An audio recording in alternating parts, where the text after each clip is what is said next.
ವೀಳ್ಯದೆಲೆಯ ಈ ಪರಿಹಾರಗಳಿಂದ ತೆರೆಯುತ್ತದೆ ಅದೃಷ್ಟದ ಬಾಗಿಲು.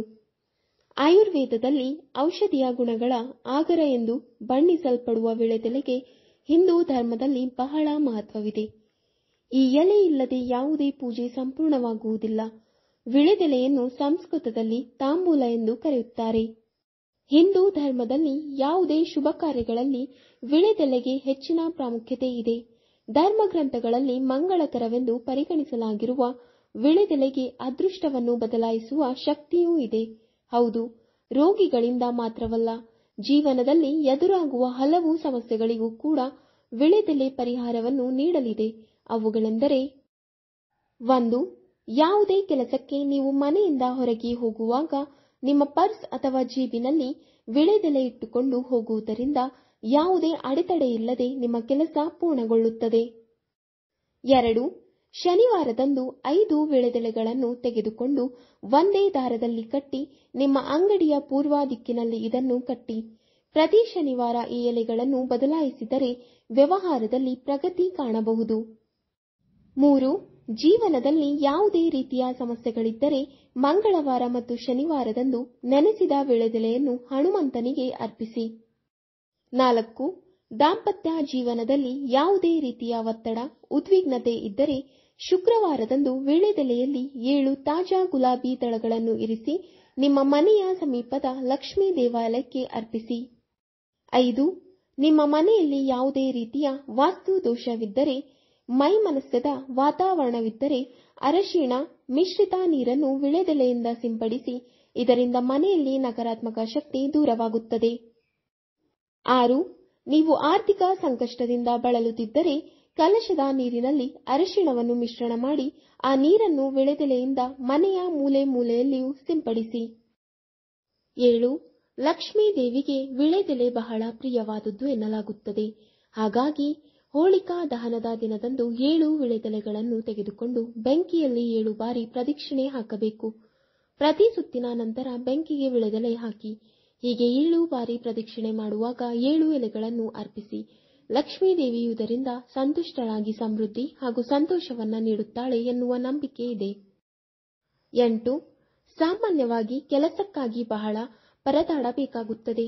ನೀವು ಸಹ ತುಂಬಾ ಸಮಯದಿಂದ ಉದ್ಯೋಗಕ್ಕಾಗಿ ಪ್ರಯತ್ನಿಸುತ್ತಿದ್ದರೆ, ಅದೆಷ್ಟೇ ಪ್ರಯತ್ನ ಮಾಡಿದ್ದರೂ ಸೋತಿದ್ದರೆ ಅದಕ್ಕೆ ಈ ವೀಳ್ಯದೆಲೆ ಪರಿಹಾರ ನೀಡುತ್ತದೆ.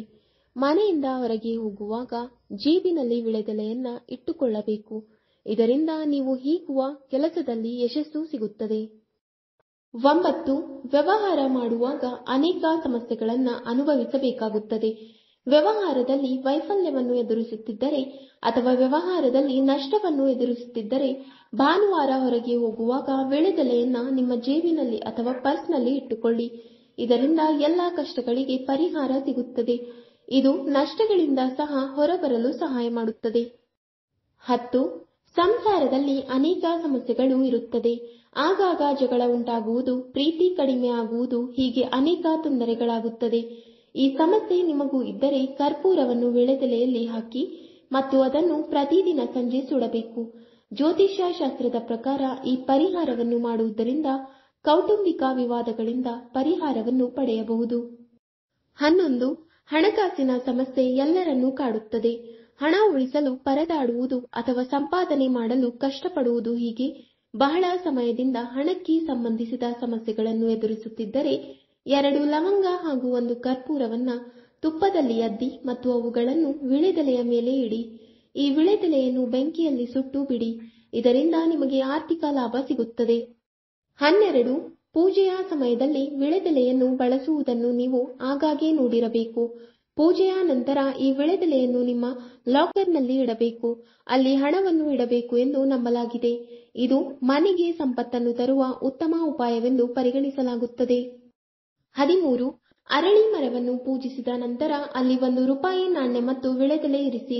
2ನೇ ದಿನ ಆ ಮರದಿಂದ 1 ಎಲೆಯನ್ನು ಕಿತ್ತು ಆ ಎಲೆಯಲ್ಲಿ 1 ವೀಳ್ಯದೆಲೆ ಮತ್ತು ನಾಣ್ಯವನ್ನು ಇಟ್ಟು ಅದನ್ನು ಕೆಂಪು ದಾರದಿಂದ ಕಟ್ಟಿ ನಿಮ್ಮ ಪರ್ಸ್ನಲ್ಲಿ ಅಥವಾ ತಿಜೋರಿಯಲ್ಲಿ ಇಟ್ಟುಕೊಳ್ಳಿ. 14. ಮದುವೆಯಲ್ಲಿ ವಿಳಂಬವಾಗುತ್ತಿದ್ದರೆ ಅಥವಾ ಸರಿಯಾದ ಜೀವನ ಸಂಗಾತಿ ಸಿಗದಿದ್ದರೆ ಅಡಿಕೆಯನ್ನು ವೀಳ್ಯದೆಲೆಗೆ ಹಾಕಿ ಬೆಳ್ಳಿಯ ಪೆಟ್ಟಿಗೆಯಲ್ಲಿಟ್ಟು ಹುಣ್ಣಿಮೆಯ ರಾತ್ರಿ ಪೂಜಾ ಸ್ಥಳದಲ್ಲಿ ಪ್ರತಿಷ್ಠಾಪಿಸಿದರೆ ನಿಮ್ಮ ಸಮಸ್ಯೆ ಪರಿಹಾರವಾಗುತ್ತದೆ. 15.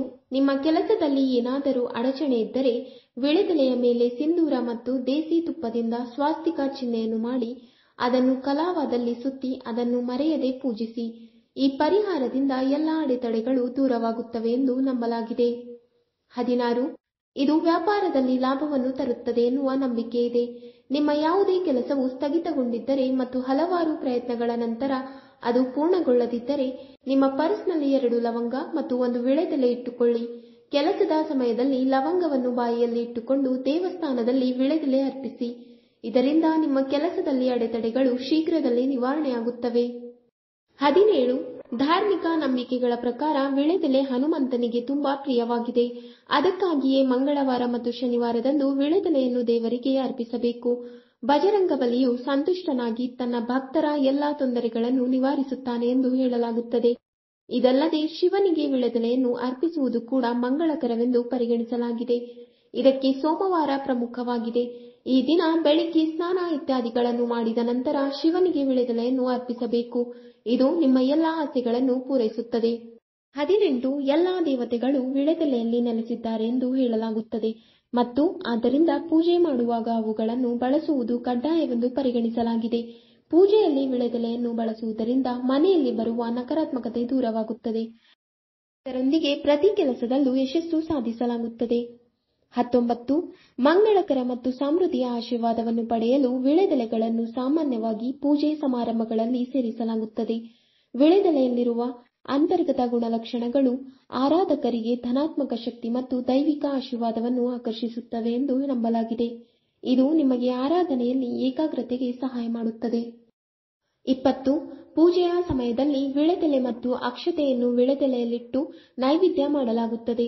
ಹಲವೆಡೆ ಕರ್ಪೂರವನ್ನು ವೀಳ್ಯದೆಲೆಯಲ್ಲಿ ಇಟ್ಟು ಪೂಜೆಯ ಸಮಯದಲ್ಲಿ ಉರಿಸುವುದರಿಂದ ಮನೆಗೆ ಧನಾತ್ಮಕ ಶಕ್ತಿ ಬರುತ್ತದೆ. ಪೂಜೆಯ ಸಮಯದಲ್ಲಿ ಮಾತ್ರವಲ್ಲದೆ ವೀಳ್ಯದೆಲೆ ನಮ್ಮ ಅನೇಕ ಕಷ್ಟಗಳಿಗೆ ಸಹ ಪರಿಹಾರ ನೀಡುತ್ತದೆ. ಈ ಎಲೆಗಳ ರೋಮಾಂಚಕ ಹಸಿರು ಬಣ್ಣವು ಹೊಸ ಆರಂಭದ ಸೂಚನೆ ಸಹ ಆಗಿದೆ. ಧಾರ್ಮಿಕ ಆಚರಣೆಗಳ ಸಂದರ್ಭದಲ್ಲಿ ವೀಳ್ಯದೆಲೆ ಆಳವಾದ ಸಾಂಕೇತಿಕ ಅರ್ಥವನ್ನು ಹೊಂದಿದೆ. ಇದು ಶುದ್ಧತೆ ಮತ್ತು ತಾಜಾತನದ ಸಂಕೇತವಾಗಿ ಕಂಡುಬರುತ್ತದೆ. ವೀಳ್ಯದೆಲೆಯು ಉದ್ಯೋಗ ಮತ್ತು ವ್ಯವಹಾರದಲ್ಲಿ ಯಶಸ್ಸಿನ ಸಾಧ್ಯತೆಗಳನ್ನು ಹೆಚ್ಚಿಸಲು ಮತ್ತು ಆರ್ಥಿಕ ಸಮಸ್ಯೆಗಳಿಗೆ ಮದಪರಿಹಾರ ಪಡೆಯಲು ಸಹಾಯ ಮಾಡುತ್ತದೆ. ವೀಳ್ಯದೆಲೆಯಿಂದ ಈ ಮೇಲಿನಂತೆ ಪರಿಹಾರ ಕ್ರಮಗಳನ್ನು ತೆಗೆದುಕೊಳ್ಳುವುದರಿಂದ ನಿಮ್ಮ ವ್ಯಾಪಾರ ವ್ಯವಹಾರದಲ್ಲಿ ಅಭಿವೃದ್ಧಿಯನ್ನು ಕಾಣುವಿರಿ. ಸ್ಥಗಿತಗೊಂಡ ಕೆಲಸಗಳು ಮತ್ತೆ ಆರಂಭವಾಗುವುದು ಹಾಗೂ ಮಕ್ಕಳ ಅಥವಾ ನಿಮ್ಮ ವಿವಾಹ ಸಂಬಂಧಿತ ಕಾರ್ಯಗಳಲ್ಲಿ ಎದುರಾಗುತ್ತಿರುವ ವಿಘ್ನಗಳು ಶೀಘ್ರದಲ್ಲೇ ದೂರವಾಗಲು ಪ್ರಾರಂಭವಾಗುತ್ತವೆ. ವೀಕ್ಷಕರಿಗೆ, ನಿಮ್ಮೆಲ್ಲರಿಗೂ ಈ ಮಾಹಿತಿ ಇಷ್ಟವಾದಲ್ಲಿ ಈ ವಿಡಿಯೋಗೆ ಲೈಕ್ ಮಾಡಿ, ಶೇರ್ ಮಾಡಿ ಮತ್ತು ಕಾಮೆಂಟ್ ಮಾಡಿ. ಇಂತಹ ಮುಂದಿನ ವಿಡಿಯೋಸ್ಗಳಿಗಾಗಿ ನಮ್ಮ ಚಾನೆಲ್ ಅನ್ನು ಸಬ್ಸ್ಕ್ರೈಬ್ ಮಾಡಿ. ಧನ್ಯವಾದಗಳು.